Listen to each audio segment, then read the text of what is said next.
नमस्कार सर्वांना, स्वागत आहे तुम्हा सर्वांचं आपल्या ॲक्टिव्ह करिश्मा यूट्यूब चॅनलमध्ये। बघा, पोषण भत्ता मिळण्यासाठी काय काय करावे लागते, कशा पद्धतीने तुम्ही काम केलं तर तुम्हाला पोषण भत्ता हा भेटणार आहे। सेविकेंना 2000 आणि मदतनीसना 1000। नक्की आपल्या सुपरवायझर कशा पद्धतीने रिपोर्ट काढतात, कोणत्या रिपोर्ट कार्डवर आपल्याला काय माहिती यायला पाहिजे, हे सर्व सविस्तरपणे आपण या व्हिडिओच्या माध्यमातून पाहणार आहोत। व्हिडिओ शेवटपर्यंत पहा आणि आपल्या ॲक्टिव्ह करिश्मा यूट्यूब चॅनलवर जर नवीन असाल तर आजच आपल्या या चॅनलला सबस्क्राईब करून घ्या, जेणेकरून येणाऱ्या नवीन व्हिडिओचे अपडेट आणि माहिती सर्वप्रथम तुम्हाला भेटेल। तर बघा, सर्वप्रथम सर्वांनी दररोज पोषण ट्रॅकर ओपन करायचं आहे। ओपन केल्यानंतर बघा, इथं दैनंदिन मार्गदर्शनमध्ये आपल्याला दिलेलं आहे की कशा पद्धतीने काम करायचं आहे। तर काही 9 महत्त्वाचे पॉईंट आहेत, ज्या पॉईंटनुसारच सुपरवायझर हा आपल्याला सुपरवायझरच्या हातामध्येच आहे आपल्याला पोषण भत्ता देणं। तर सुपरवायझर कोणत्या 9 पॉईंटच्या आधारे आपल्याला पोषण भत्ता देणार हे सर्व सविस्तर आपण पाहणार। बघा, सर्वप्रथम आपली अंगणवाडी वेळेवर उघडणे आवश्यक आहे। बघा, जर अंगणवाडी आपली दिलेल्या वेळेनुसार जर उघडलेली असेल तर ते ऑप्शन एक ॲड होणार आहे। त्याच्यानंतर अंगणवाडीचा फोटो हा कॅप्चर केलेला असावा। 3 नंबरचा ऑप्शन तुम्ही पाहू शकता, उपस्थिती आणि सकाळचा नाश्ता व्यवस्थितपणे डिटेलमध्ये भरलेला असावा। जो आपण THR HCM मागणीमध्ये जो आकडा दिला आहे, म्हणजे की गरम ताजा आहारचा जो आकडा दिला आहे त्या पद्धतीनेच माहिती इथे भरलेली असावी। तसेच HCM म्हणजेच की हॉट कुक मीलसुद्धा भरताना जो आकडा आपण इथं वरती नोंदवलेला आहे, इथं 50 आकडा आहे, तर HCM मध्ये सुद्धा 50च आकडा दिसायला पाहिजे। त्यानंतर कृती 2 ॲक्टिव्हिटी ह्या सबमिट करायच्या आहेत। 2 ॲक्टिव्हिटी ह्या सबमिट करण्याला सुद्धा आपल्याला मार्क भेटणार आहे। त्याच्यानंतर बघा, एक नवीन मॉड्यूल आलेला आहे। FRS मॉड्यूलच्या अंतर्गत ECC डे लर्निंग आलेला आहे, ECC लर्निंग आलेलं आहे। तर ते अगोदर आपल्या महाराष्ट्रामध्ये अवेलेबल नव्हतं, परंतु आता 1 डिसेंबरपासून नवीन जो 22.0 व्हर्जन आलेला आहे त्याच्यानुसार ECC लर्निंगसुद्धा आता आपल्या महाराष्ट्रात लागू केलेले आहे। आणि ECC लर्निंगमध्ये ॲक्टिव्हिटी कशी भरायची हे आता आपण पाहूया। बघा, ECC लर्निंग सर्वात अगोदर ओपन करून घ्यायचं आहे। ओपन केल्यानंतर तुम्हाला अशा पद्धतीने पेज ओपन होते, तुम्ही पाहू शकताय। त्यानंतर नेक्स्ट या बटनावरती क्लिक करायचं आहे। बघा, नेक्स्ट या बटनावरती क्लिक केल्यानंतर आपल्या समोर 5 ॲक्टिव्हिटी येणार आहेत। तर त्या 5 ॲक्टिव्हिटीपैकी आपल्याला कमीत कमी 2 ॲक्टिव्हिटी करायच्या आहेत। जास्तीत जास्त आपण 5ही ॲक्टिव्हिटी करू शकतोय, परंतु कमीत कमी 2 ॲक्टिव्हिटी करणे अनिवार्य आहे। आणि ते ॲक्टिव्हिटी करताना बघा, सुरुवात करा या बटनावरती क्लिक करायचं आहे। सुरुवात करा या बटनावरती क्लिक केल्यानंतर अशा पद्धतीने आपल्याला एक व्हिडिओ येणार आहे, तो व्हिडिओ तुम्ही संपूर्ण पाहायचा आहे। तर बघा, अशा पद्धतीने मुलांना काय शिकवायचं काय नाही हे सर्व सविस्तरपणे या व्हिडिओमध्ये दाखवलेलं आहे। अशा पद्धतीने व्हिडिओ येणार आहे, तो व्हिडिओ संपूर्ण पाहून घ्यायचा आहे, त्या पद्धतीनेच मुलांना शिकवायचं आहे। त्याच्यानंतर खाली तुम्ही पाहू शकता, पूर्ण केलेल्या कृती या गोल बटनावरती क्लिक करायचं आहे। आणि क्लिक केल्यानंतर आपली ECC डेची जी लर्निंग आहे ते पूर्ण होणार आहे। जर एखाद्या ऑप्शननं जर आपलं क्लिक झालं नाही, बघा ते 1 नंबरला मी क्लिक केलं, इथं माझं क्लिक झालं नाही, तर घाबरून जाण्याचं कारण नाही। आपण दुसरी ॲक्टिव्हिटी सुरू करायची आहे आणि दुसऱ्या ॲक्टिव्हिटीवर क्लिक होते का हे पाहायचं आहे। तर बघा, ज्या ॲक्टिव्हिटीवर आपलं हे क्लिक होत आहे त्या ॲक्टिव्हिटीवर आपण क्लिक करून घ्यायचं आहे। जर एखाद्याही ॲक्टिव्हिटीवर जर क्लिक नाही झालं तर घाबरून जायचं नाही। 5 ॲक्टिव्हिटी दिलेल्या आहेत, 5 पैकी आपल्याला 2 ॲक्टिव्हिटी भरणे अनिवार्य आहे। त्यामुळे ज्या ॲक्टिव्हिटीवर क्लिक होतं त्या ॲक्टिव्हिटीवर क्लिक करायचं आहे आणि क्लिक केल्यानंतर नेक्स्ट या बटनावरती क्लिक करायचं आहे। तर बघा, ॲक्टिव्हिटी कंप्लीट असा मेसेज आलेला आहे। याच्या अगोदर तुम्ही पाहू शकता, मी सकाळीच 2 ECC डेचं लर्निंग हे पूर्ण केलेलं होतं, तरी पण मी तिसरी ॲक्टिव्हिटी ही पूर्ण केलेली आहे। तर अशा पद्धतीने आपण 2 पेक्षा जास्तीत जास्त 5ही आपण ॲक्टिव्हिटी करू शकतोय। आणि ते करण्यासाठी इथं आपल्याला कशा पद्धतीने ॲक्टिव्हिटी करायची हे सुद्धा दिलेलं आहे। तर हे झालं आता ECC लर्निंगचं। आता मेन पॉईंट येतो तो म्हणजे की इथं आपल्याला 2 कृती करायच्या असते, त्या कृतीसुद्धा सर्वांनी कंप्लीट करून घ्यायच्या आहेत। आणि दररोज ही कामं सर्वांनी 12 वाजायच्या आतच करायचे आहेत। म्हणजे मोबाईलवरचं जे भरायचं आहे ते सर्व माहिती 12 वाजायच्या आतच भरायची आहे। त्यामुळे सर्वांनी वेळेवर आपली अंगणवाडी ओपन करायची आहे। फोटो काढायचा आहे, HCM म्हणजेच की सकाळचा नाश्ता आणि गरम ताजा आहार तो भरायचा आहे, ECC लर्निंग भरायचं आहे, ॲक्टिव्हिटी भरायची आहे। तर ही हे झालं दररोज करायचं काम. आता आपण THR भरण्याबद्दल बोलूया. तर THR भरताना बघा जी कोणती आपली मुले वगैरे असतील ते सर्व ओपन करून घ्यायचं आहे. शक्यतो आपण लहान मुलांनाच THR देतो, मोठ्या मुलांना आपण THR देत नाही आहे.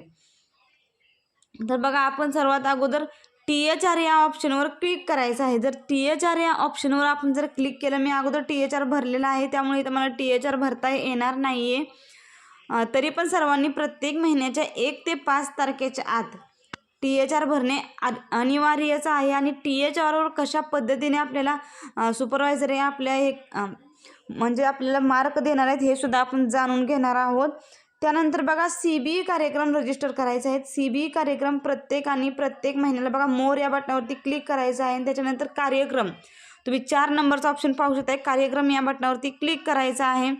कार्यक्रम या बटनावरती क्लिक केल्यानंतर योग दिवस, VHSND, CBE प्रशिक्षक नियामक हे असे 4 ऑप्शन येतात. तर आपल्याला CBE नोंदवायचं आहे.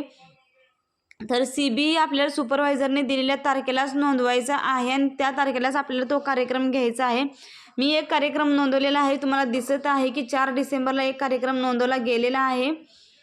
आणि VHSND सुद्धा याच्यामध्ये कंडक्ट करणे आवश्यक आहे. बघा VHSND म्हणजेच की तुमच्या इथं लसीकरण झालं असेल तर लसीकरण सुद्धा भरून घ्यायचं आहे. त्याच्यानंतर बघा तुम्ही पाहू शकता की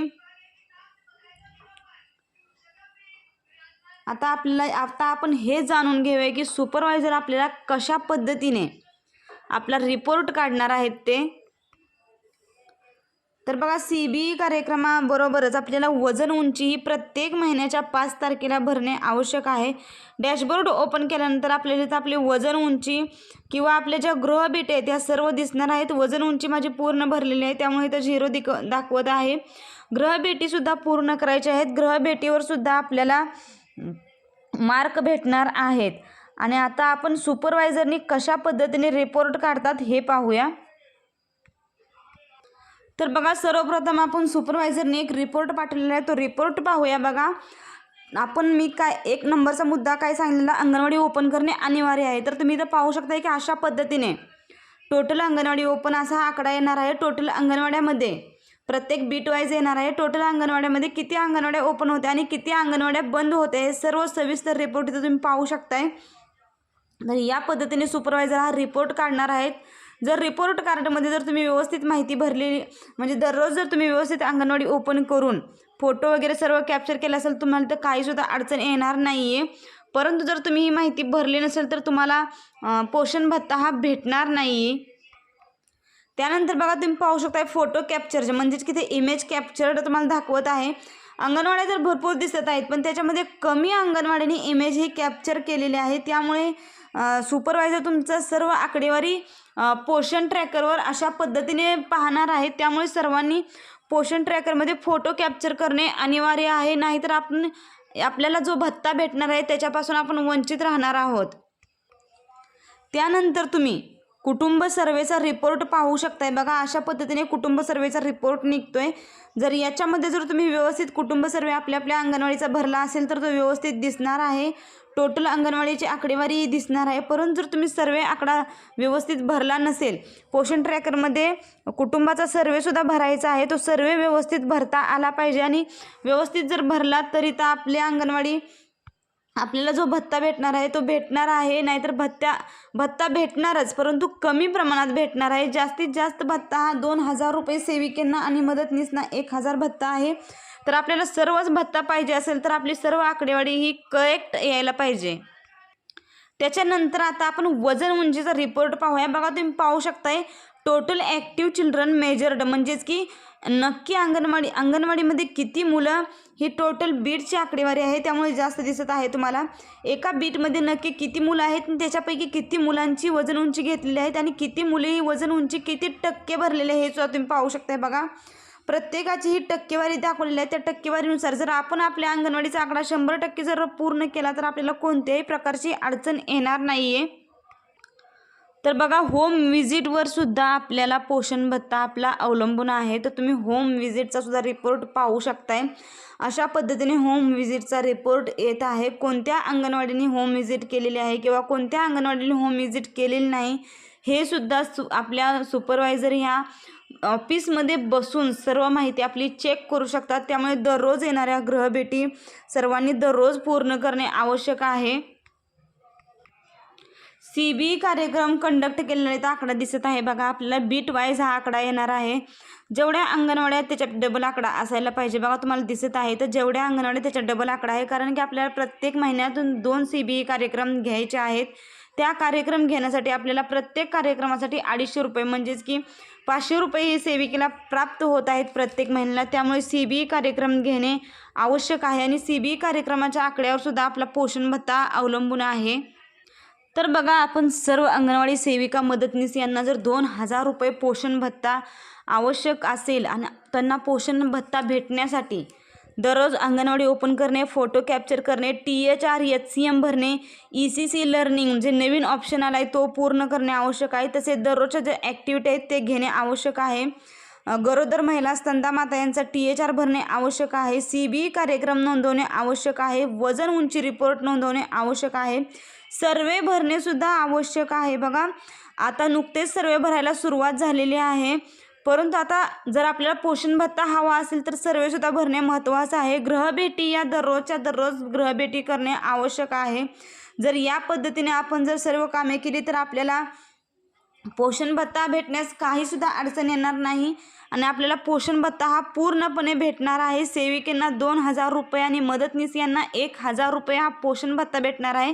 तर तुम्हालाही हा सर्व पोषण भत्ता हवा असेल तर तुम्ही आजपासूनच अंगणवाडी दररोज वेळेच्या वेळेवर ओपन करा, फोटो कॅप्चर करा, THR HCM ॲक्टिव्हिटी CBE कार्यक्रम प्रत्येक वेळेस भरत चला.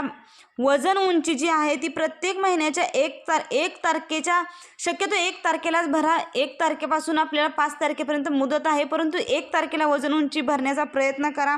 सर्वांनी व्यवस्थित भरा. ग्रहभेटीसुद्धा ह्या दररोजच्या दररोज पूर्ण करणे आवश्यक आहे. त्यामुळे ग्रहभेटीसुद्धा सर्वांनी व्यवस्थित पूर्ण करा. मी तुम्हाला सर्व सुपरवायझर म्हणजेच की मुख्य सेविकांनी आपली कशा पद्धतीने त्यांनी आपल्याला मार्क देणार आहेत, सुपरवायझरच्या मार्कवरच आपल्याला पोषण भत्ता अवलंबून आहे.